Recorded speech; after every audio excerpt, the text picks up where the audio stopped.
एक दफ़ा का जिक्र है कि एक पुरसकून नदी के किनारे लौना नामी एक खूबसूरत और मतजस्सुस लड़की रहती थी।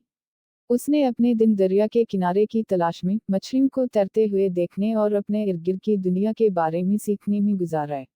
लौना का दिल हैरत से भरा हुआ था और इसका दिमाग सवालात से भरा हुआ था। इसे दरिया के किनारे बैठकर इसके नरम बहाव को सुनने और अपने चेहरे पर गर्म धूप महसूस करने के अलावा और कुछ पसंद नहीं था। जब वो दरिया के किनारे घूम रही थी, लौना ने छपे हुए खजानों को दरियाफ्त किया। खरगोशों का एक खानदान जो लंबी घास में खेल रहा था, मछलियों का एक स्कूल जो अथले में तैरता था और एक शानदार उकाब सर के ऊपर उड़ता था। इसने कुदरती दुनिया से गहरा ताल्लुक महसूस किया और इसका मुशाहिदा करने और इससे सीखने में घंटों गुजारे।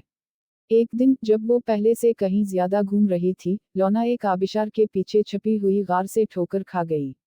जब वो गार के करीब पहुंची तो आबिशार की गरज बुलंद होती गई और हवा ठंडी और धीमी होती गई। लौना का तजस्सुस इससे बेहतर हो गया और वो अंदर दाखिल हो गई। गार अंधेरा था, लेकिन जैसे ही इसकी आंखें एडजस्ट हुईं, लौना ने एक चमकदार क्रिस्टल को देखा जो नरम, सब्ज काई के बिस्तर पर पड़ा था। क्रिस्टल एक नरम, नीली रोशनी के साथ पल रहा था और लौना ने इससे निकलती हुई एक अजीब तवानाई महसूस की। अचानक एक धीमी आवाज इससे बोली, लौना, तुम्हें जादुई क्रिस्टल मिल गया है, तुम्हारी दिल की क्या ख्वाहिश है? लौना ने सख्त सोचा। वो दौलत, शोहरत या ताकत की ख्वाहिश कर सकती थी, लेकिन उनमें से कोई भी चीज उसे अहम नहीं लगती थी।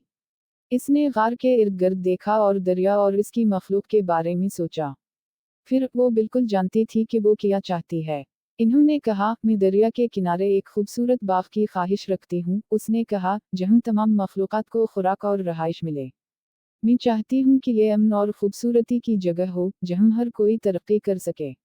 लौना ने जैसे ही अपनी ख्वाहिश जाहिर की, क्रिस्टल मजीद चमकने लगा। गार घूमने लगा और लौना ने खुद को जमीन से उठाए हुए महसूस किया।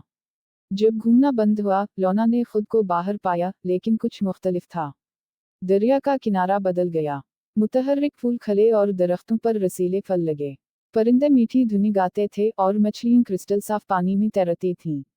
लौना ने प्यार और देखभाल के साथ बाग की देखभाल की और जल्द ही ये तमाम मखलूक़ात के लिए एक पनाहगाह बन गया। परिंदों ने अपने घोंसले दरख्तों में बनाए और खरगोश ने अपने घर अंडर ब्रश में बनाए। मछलियां दरिया में तैरती थीं और यहाँ तक कि उकाब भी कभी कभार नमूदार होता था, सर के ऊपर बुलंद होता था। लेकिन जैसे जैसे वक्त गुजरता गया, कुछ देहातियों ने बाग की निमतों से फायदा उठाते हुए बगैर इजाजत फूल और फल चुनना शुरू कर दिया। लौना ने इन्हें रोकने की कोशिश की, लेकिन वो नहीं माने। इन्होंने बाग को इस्तिफादा करने के लिए एक वसीला के तौर पर देखा, ना कि इसकी परवरिश के लिए एक खजाना। एक दिन एक अक्लमंद बूढ़ी मछली तीर कर लौना के पास आई और कहने लगी, खूबसूरती और मेहरबानी दरिया के बहाव की मानिंद ही, इन्हें बांटना चाहिए, ज़ख़ीरा अंदोज़ी नहीं। अपने बाग के राज देहातियों को बताओ, वो उसकी इज्जत करना और इसकी देखभाल करना सीखेंगे भी। लौना ने मछली का मशवरा लिया और गांव वालों के साथ अपना इल्म शेयर किया।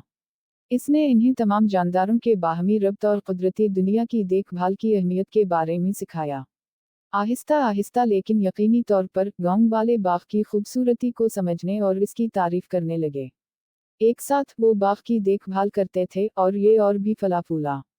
गांव वालों ने सीखा कि बाग की देखभाल का मतलब एक दूसरे और अपने इर्द गिर्द की दुनिया का ख्याल रखना है। लौना की मेहरबानी और सखावत ने एक कम्युनिटी बनाई थी जो मिलकर तरक्की करती थी। जैसे जैसे मौसम गुजरते गए, बाग उम्मीद और ताउन की अलामत बन गया। लोग चारों तरफ से इसकी खूबसूरती पर तअज्जुब करने और इसके खालिक से सीखने आए। लौना का बाग एक याद दहानी बना हुआ है कि जब हम मिलकर काम करते हैं तो खूबसूरती और हैरत पनप सकती है। साल गुजरते गए और लौना बड़ी होती गई, लेकिन वो जादुई क्रिस्टल और अक्लमंद बूढ़ी मछली से सीखे हुए सबक को कभी नहीं भूली। वो बाग की देखभाल करती रही, इसके राज और खूबसूरती उन सब के साथ बांटती रही जो सुनते थे, और बाग फूलता फूलता रहा, जो मेहरबानी, सखावत और बरादरी की ताकत का सबूत है।